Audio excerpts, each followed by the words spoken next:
une association qui a été créée depuis déjà 2 ans, mais dont nous n'avons pas encore trop parlé parce que nous n'étions pas bien installés comme maintenant autour des minéraux.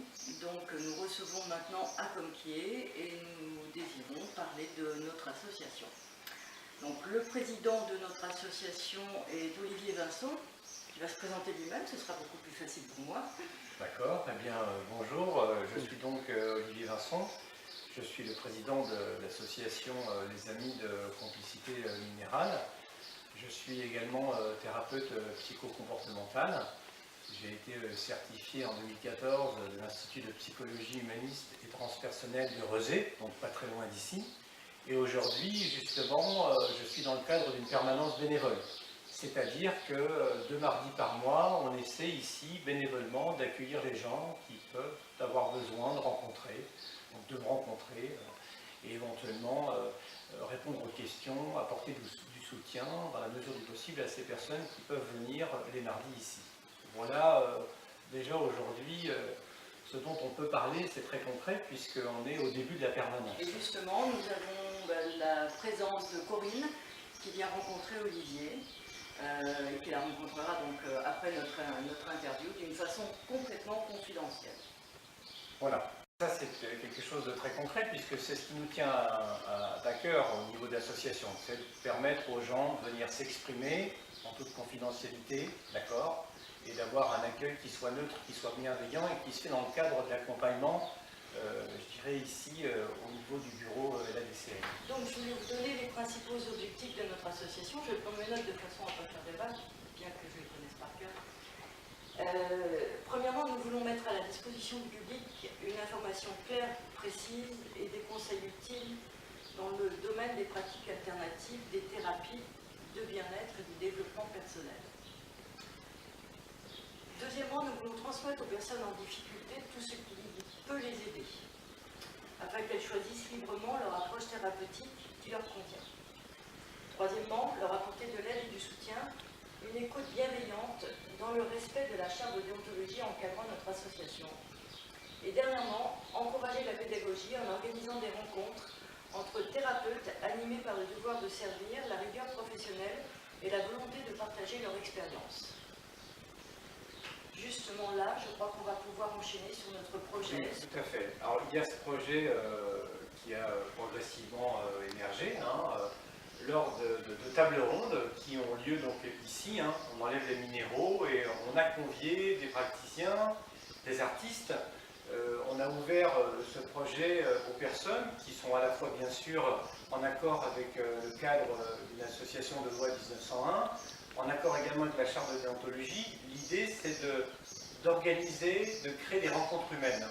Acomquier, on visite d'ailleurs ce soir la salle, si je ne dis pas de bêtises. Voilà. Et l'idée c'est de se faire rencontrer des univers. Il ne s'agit pas d'un nouveau salon de bien-être, parce que ça, il y en a beaucoup qui savent le faire, et ce n'est pas ce qui nous intéresse.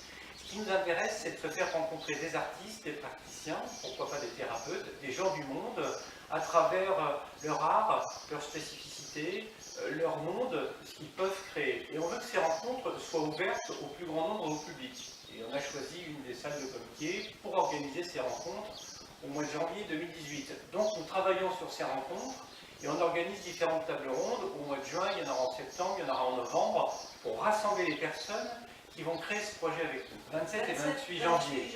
Voilà. Un week-end complet à Comquier. Alors on a déjà un noyau de personnes qui sont intéressées, qui sont venues. Et puis on a aussi de réunir les 2 Vendées. Voilà, c'est ça, tout à fait. Voilà. On va réunir les 2 Vendées parce que je viens du sud de La Roche-sur-Yon, d'accord, là où je reçois en consultation de façon tout à fait officielle. Là, ici, je suis l'homme bénévole et on voudrait se faire rencontrer les 2 Vendées, comme le dit Nicole. C'est pour ça que ça s'appellera Instant de vie en Vendée, mais que c'est d'abord des rencontres humaines. Des univers différents qui se rencontrent, qui partagent et qui échangent, d'abord ensemble, et ouverts au public, aux familles et aux personnes qui seraient curieuses de découvrir ces univers. Créer ce projet autour de cette table, autour de ces pierres, parce que les pierres sont importantes pour nous, les pierres sont importantes pour tous les êtres humains, et c'est tout simple, il n'y a pas de recette miracle. Il faut arrêter de lire des choses qui n'existent pas. C'est tout à fait simple, la raison. La raison, c'est que notre corps contient les mêmes éléments chimiques que l'écorce terrestre. Exactement tous les mêmes éléments chimiques que l'écorce terrestre, dans des quantités complètement différentes. Et comme nous sommes attirés par une pierre, peut-être qu'elle nous apporte un élément qui nous manque, ou peut-être qu'elle nous ressemble. Et on ne va pas chercher autre chose. Mais on se sent très bien, on a des bonnes idées autour des pierres. Cela me rappelle comment l'association elle est née, parce qu'elle est née dans l'espace minéral de Saint-Gilles-Croix-de-Vie, Oui. d'accord, là où j'ai rencontré Nicolas Guy il y a plusieurs années, et on s'était rendu compte, si vous voulez, à l'époque, qu'énormément de personnes d'horizons divers et variés venaient sur le magasin, étaient attirées par les pierres. On a parlé à des collectionneurs, à des chercheurs, à des enfants, à des thérapeutes, à des artistes. Et on entendait énormément de choses à propos des minéraux, puis très souvent à propos des thérapies, parce que parfois on associe de manière hasardeuse ou rapide le minéral à différentes formes de thérapie. Et c'est là qu'on s'est dit, il y a tellement de choses qu'on dit sur les minéraux, sur ce vaste domaine des pratiques alternatives, des thérapies de bien-être. C'est là qu'elle est venue. Et on s'est dit, pourquoi ne pas mettre de l'information, demander à ceux qui exercent, pardonnez-moi, et mettre de l'information d'abord en ligne. Oui, parce qu'on a un site très important un site internet, à lire, à écouter. Et rendre accessible tout ce qui peut, dans un premier temps, au moins à proposer à des praticiens qui exercent, d'accord, de parler de leurs pratiques dans cet espace minéral, et c'est de là qu'est née l'idée de l'association, en fait. Parce que ça a vraiment pris naissance dans les conversations qu'on avait avec ces gens qui venaient voir Nicolas Guy et qui étaient en quête, d'une certaine façon, peut-être d'une pierre, d'une couleur, de quelque chose. Donc souvent les langues se délient, et on se rendait compte à quel point on accordait aux minéraux parfois des propriétés, je dirais, largement discutables. Alors que c'est juste un retour à l'essentiel. Merci.